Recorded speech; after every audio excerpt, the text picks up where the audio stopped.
mobile phones even for a minute. Moreover, excessive use of it affects our brain and damages our ears. That's true, Abhyuday. Now we have students of class 3E presenting a skit on mobile phone addiction. Nirmal High School allows students to carry their mobile phones, but it has caused some serious problem to some students. Here are Raja and Rita discussing the same. I called you several times. Are you in some kind of trouble? No, Are you sick? What's the matter? nothing. Oh, come on. I'll buy you your favorite sandwiches. Let's go. My cell phone bill was nearly 300 rupees and my mother was so angry. What? Your bill was over 200 rupees last month too, and your mother was upset then. I know, but what can I do? Now I'm sure my mother will take my cell phone away. Raja, here's his phone's ringtone and searches for his phone. Yeah, I will be reaching office soon. Oh no, I thought my phone rang. I forgot I left it at home. Anyways, what do you do with your cell phone? Do you watch movies or download games? I download ringtones and games and send text messages. Oh, that's really too much. Now be ready to lose your cell phone. I'm in a serious problem. Only God can help me now. Just then, 3 angels appear.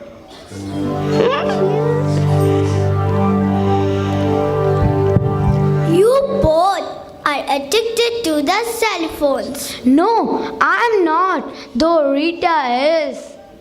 Addicted to a cell phone?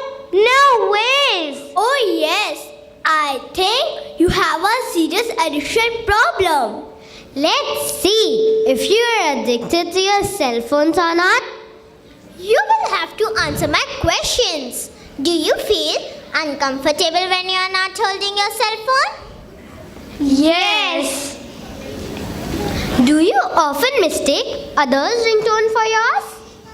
Yes. Do you carry your cell phones into the washroom? Yes, sometimes. Do you often download games or play them online?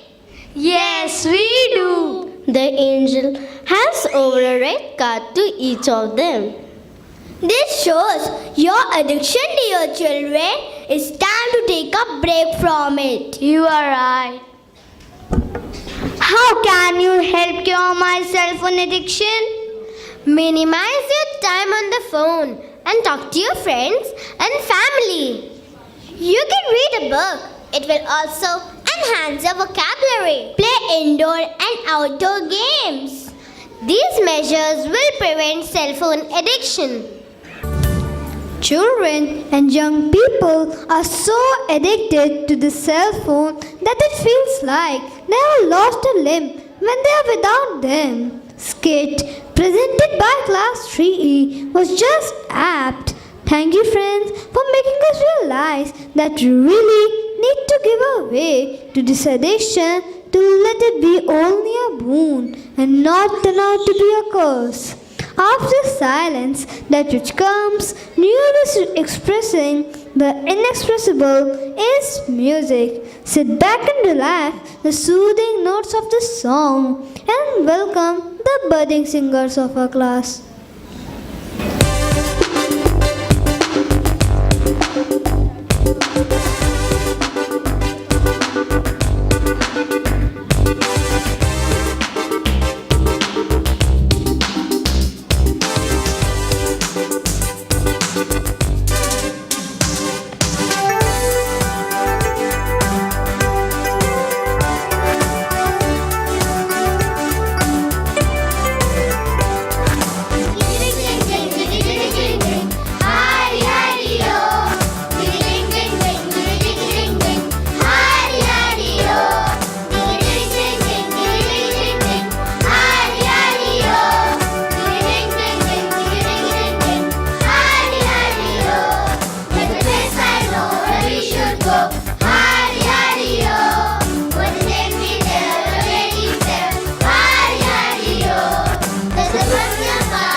another form of communication. They are usually a dramatized joke or funny situation with a snappy line or slight gag at the end, with a spring in your step, anticipation in your mind, and lilt to your heart. Please join your hands together to welcome my friends of Class 3F for this short skit with a glint of humorous prediction. The Three Questions. This short story, The Three Questions, is quite interesting to all the people. Leo Tolstoy was a great writer. He was Russian. Tolstoy was a man of peace. He wrote many good stories. Each story has a valuable moral. The following one is one of his story. King John was the king of England. He did not like anyone else to look richer than himself. The abbot of Canterbury was rich. He was enjoying the luxurious life. The king did not like the abbot. He was in a great anger. He sent his soldiers to bring the abbot. The soldiers brought him before the king.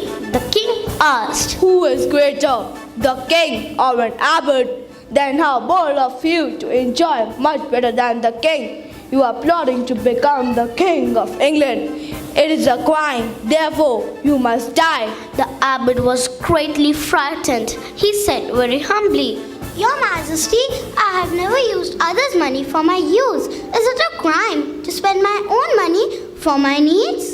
"Yes," replied the king. Then he added, "it is a crime to live grander than the king." The abbot trembled in fear. The king continued, "But I shall give you a chance to get pardoned.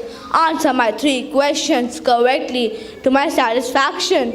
Then he gave out the 3 questions. First, tell me how much am I worth.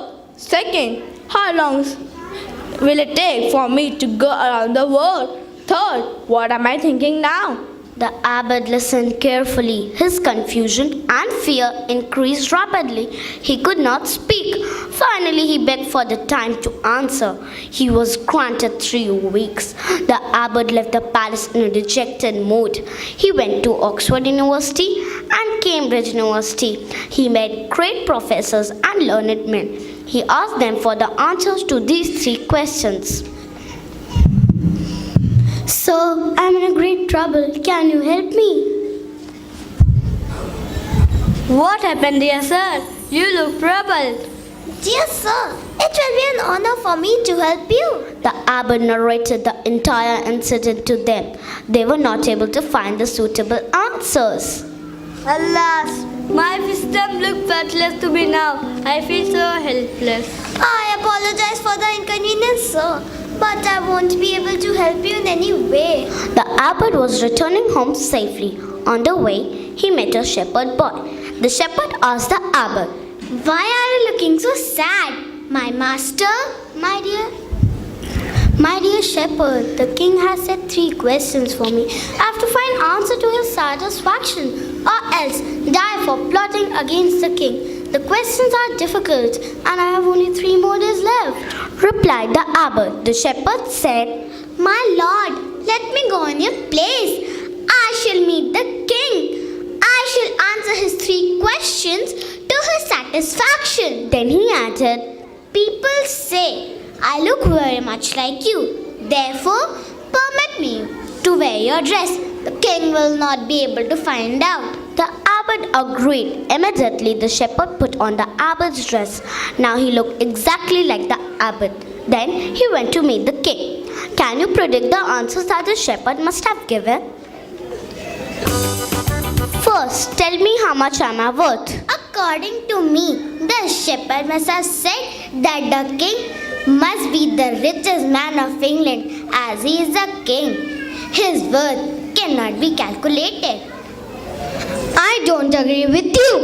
He might be one of the richest men of England, but there may be other men who are as rich as the king, like this man and other dignitaries.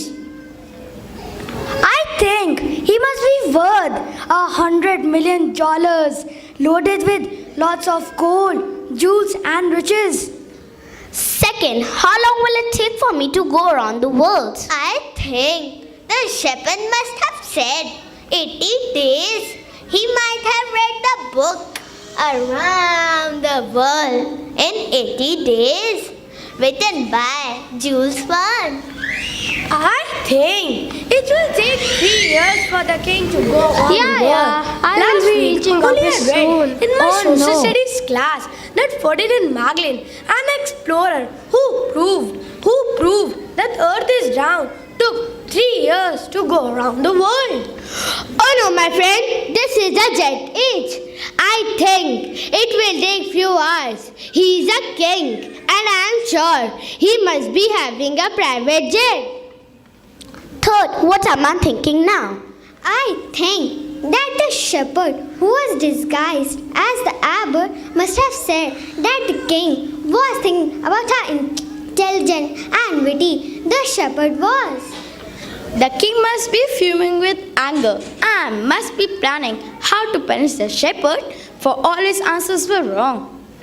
The king might be thinking how to take away all the riches from the abbot so that he is unable to live a grander life than him. Now let's see what actually happened in the king's court.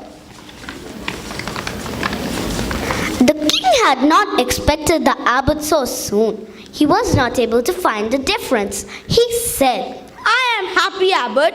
You have kept your promise. Now, are you ready with the answers? The shepherd in the abbot's dress replied, Yes, your majesty.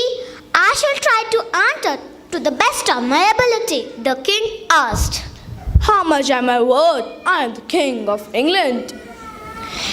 Yes, your majesty, replied the shepherd.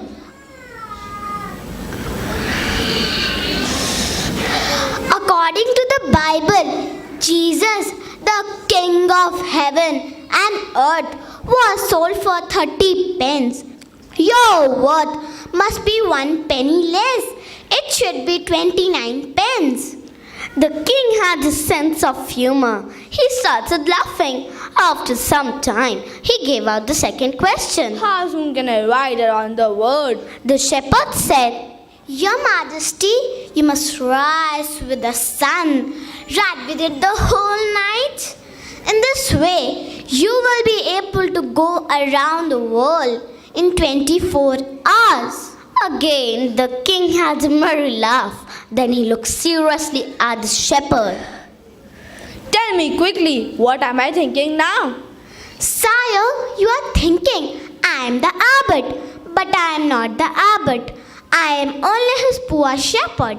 I have come to ask pardon for the abbot and for myself. Then he quickly removed the abbot's dress. Now he looked exactly like the shepherd. He knelt down before the king for pardon. The king was not at all angry. He started laughing and laughed for a long time. Finally he said, I am pleased with your intelligence. I shall make you the abbot. But the shepherd said, Your Majesty, I cannot read and write. I cannot become an abbot. The king said, Then you shall receive £1 a week as long as you live. Go home and tell the abbot I have forgiven him.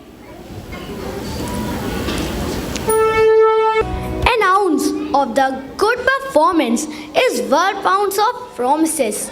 I hope that my friends were able to tickle the humor instinct in you all. नमस्कार, स्वागत है आप सबका हमारे कार्यक्रम में। आइए आपको लेकर चलते हैं दुनिया की सैर कराने, जहां चूहे और बिल्ली दुनिया की सैर पर जाने की तैयारी कर रहे हैं। एक दिन चूहा कहा ठाठ से, सुन मेरी प्यारी चुईया, बड़े दिनों से सोच रहा हूँ घूम लूँ मैं सारी दुनिया। दिल्ली, मुंबई, कलकत्ता और केरल घूमने जाऊं। रसगुल्ला, इडली, रबड़ी और भाजी खूब मैं खाऊं। प्यारे चूहे, मैं भी साथ चलूंगी। घूम घूम कर सारी दुनिया गाथा खूब कहूंगी। मस्त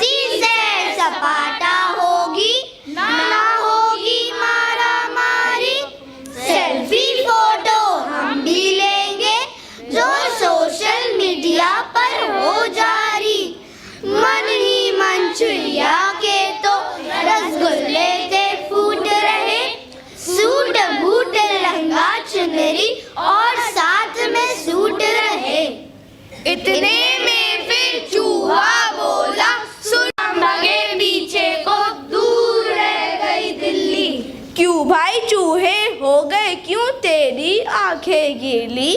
पहन ओढ़ कर निकले थे तुम बनकर नेता, होती हिम्मत तो सामने आ चुनौती लेता। मटर मूंग सब खाली कर दी, खा गए दूध मलाई। धरे हाथ पर हाथ में, घर में क्या करूँगी भाई?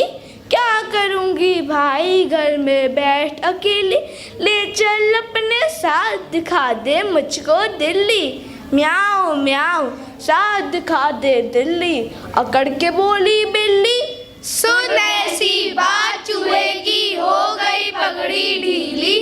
बोला चूहा सुन रे मौसी ना करे नादानी। शोर शराबा धुआं वहाँ है, हो जाएगी परेशानी। चुप कर बैठी रहे तू घर में लगा के दरवाजे की किल्ली। दूध मलाई छक्कर खा तू क्या करेगी जाकर दिल्ली। तो देखा आपने कि चूहा और चैया को दिल्ली घूमने के लिए कितने पापड़ बेलने पड़े। आशा करती हूँ आप लोगों की यात्रा पूरी हो और मंगलमय हो। धन्यवाद। Thank you friends for this lovely performance. Now let us lighten our moods with a few great words which actually reflect a person's feeling and emotions. I am talking about poetry. Poetry is always identified by its literary and musical elements. It even has the ability to say much in few words. Here are my few friends who want to tell you how a normal sneeze can become a cause of misery in someone's life. So please welcome my friends of class 3C with a huge round of applause. Achoo by Arjun Davidson. Sneezing is normal, I suppose. But one time while sneezing, Sherilyn Rose shot a small dragon out of her nose. This wasn't normal. Goodness knows. And it really surprised poor Sherilyn Rose and the dragon too, I suppose. 'Cause nobody knew that it lived in her nose. Well, the dragon quite liked sweet Sherilyn Rose, and lately he follows wherever she goes. I heard that he's planning to someday propose to sweet little Sherilyn Rose. But she feels quite different. Goodness knows. She never wants him to propose. He thinks they are friends. She knows they are foes. How did a dragon like that come from such a cute nose? Now, every time Sherilyn huffs and blows, she grabs her nostrils, makes them close. She's afraid someone else has taken a dose inside her sneezing little nose.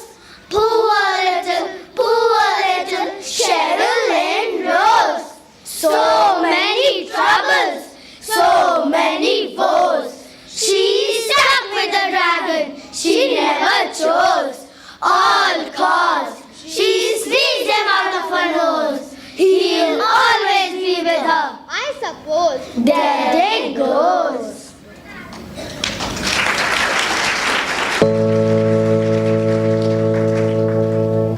Thank you, friends, for this lovely poem. My God, it was so scary. A dragon from somebody's nose. Thank God, it was just a poem, and I hope it actually doesn't happen to anyone of us someday. Dance is an expression of one's very own feelings with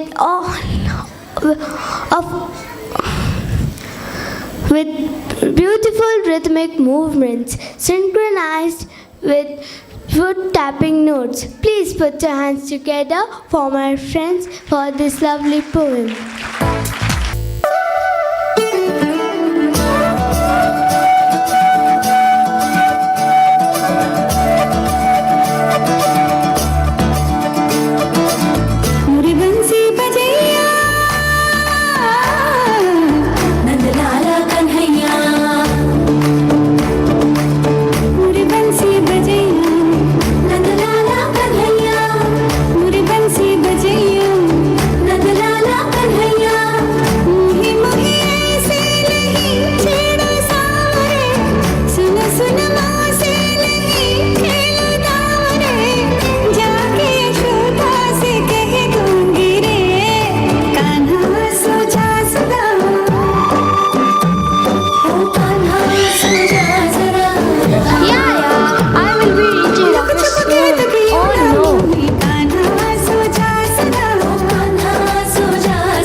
Your purpose is not to get to a certain place on the floor. It's to enjoy each step along the way. I believe my friend must have made you all tap your feet, even sitting in your places. Thank you, friends. Music gives a soul to the universe, wings to the mind, flight to the imagination, and life to everything. Please join your hands for my friends for melodious Indian music performance. Now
tipped music notes.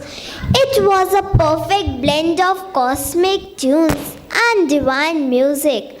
Thank you, friends, for this melody music. Yoga is not a religion, it is a science. Science of well-being, science of youthfulness, science of integrating body. Dear parents, sit back and enjoy this upcoming performance.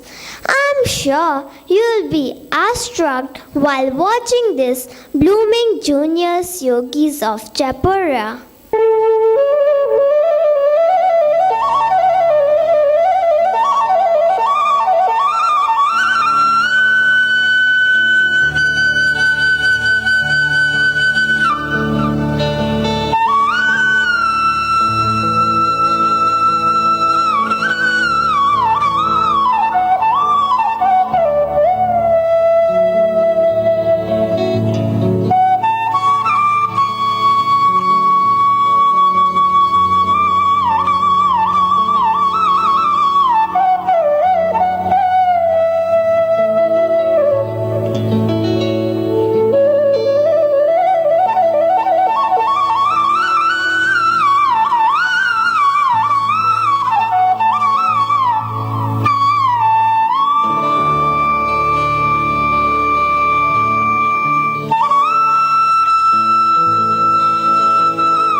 addition of energy, strength and beauty to body, mind and soul.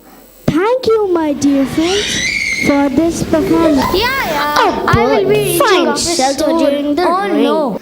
But eagle avoids the rain by flying above the clouds. Problems are common, but attitude make the difference.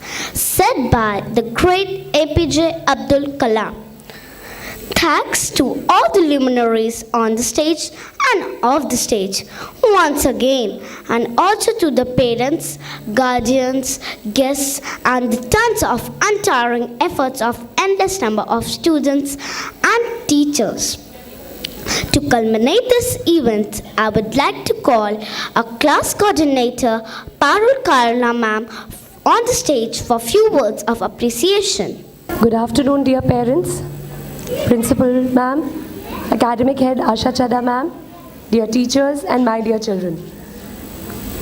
First of all, I'd like to thank all the parents who've taken out their precious time and been a part of this event. It really encourages our children a lot. And it is this event has been made possible and it has been a success only because you all were there. We were so excited to see you all. Thank you for being here, all of you. And in fact, I feel that it gives a lot of pleasure to all of you. It fills your heart with pride when you see your child going up the stage and speaking so confidently on the mic. And for this, I certainly have to thank our principal, Promini ma'am, academic head, junior school academic head, Asha Chadha ma'am, our headmistress, Joyita ma'am, for all the endless support that they have given all of us at all times of need. And last but not the least, children, you all did a very good job. Thank you for all the hard work and the tireless practices that you have done and actually put up such a wonderful show. Thank you so much. Thank you so much, parents, once again. And now, without much ado, I'd like to call our principal, Promini ma'am, to say a few words for all of us. Thank you, everyone. Teachers and dear students, we began in the morning and we've reached the afternoon. We began with the other sections of class 3 because our endeavor was to bring every child on the stage, which is not possible on a huge Founders' Day. That is why we chose to do things this way. And my deep gratitude to all my teachers for managing so much beyond their role of being a class teacher in the classroom and just confining to academics. Parents, it's not easy actually for a teacher to stretch so much because they have to teach and then carry their corrections home. And then after that, working with so many children together, it's a tall order. And teachers, you've really taken that responsibility and shouldered it so beautifully. Once again, my immense gratitude to all of you. What I liked the most about today's program was the happy faces. I could see each one of you actually smiling, and I felt somewhere deep inside you're really happy. That is our aim, to raise happy human beings so that they can spread happiness all around them and be happy about what they are. And today, I request all the parents, let us accept them as what they are. Let us not superimpose our I on their being. Very often we say, I expect this from you, I expect this from you. But then, what about their own expectations from themselves? Let them expect things from themselves. They'll grow on their own. They all have their dreams, they all have their parents. Thank you so much for sparing time and for joining hands with Jaipuria in raising such beautiful children.